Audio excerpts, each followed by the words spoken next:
It used to be simple. You borrowed a sack of grain from your neighbor and wrote on a clay tablet, "I owe, I will return." People trusted each other. Debt was honest and straightforward. That's how the first debt obligations, or IOUs, were born. They were written on clay, wood, or papyrus. That was enough. Then came the Sumerian kings and priests, and they decided, from now on, all debts go through them. The priests started out as intermediaries, but later became the keepers and owners of the IOUs. They accepted, exchanged, and settled debts with them. They kept the IOUs in chests, in guarded safes, and charged people a fee for storage. This is how the first banks were born in the temples of Mesopotamia, storages for grain, gold, and your IOUs. Over time, these banks began issuing their own debt notes, which they called promissory notes. A promissory note is a document of debt confirming the right to someone else's labor, goods, and time. The right to use another person's life. Now, people owed not to each other, but to the bank.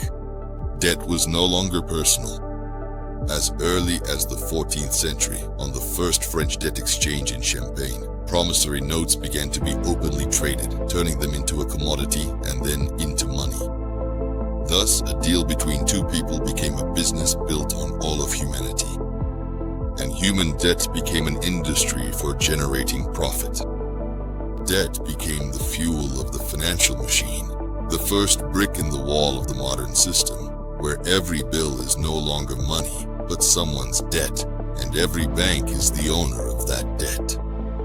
Today you no longer write, "I owe so-and-so." There is only your account, and now you owe the bank, while the bank owes no one. Even if you have spare money, it isn't really yours. It's someone else's past debts, neatly presented on a screen or on paper. If there were no debt in the system, there would be no money either. Everything here is meticulously set up so that you are born a perpetual debtor. Even within your own country, you are officially registered at a specific address, and you inevitably become indebted for essential services like water, electricity, gas, land, roads, the national debt, and valuable resources that should rightfully be yours by birthright. And the whole system tells you, debt is normal, living in debt is right, growing through debt is business.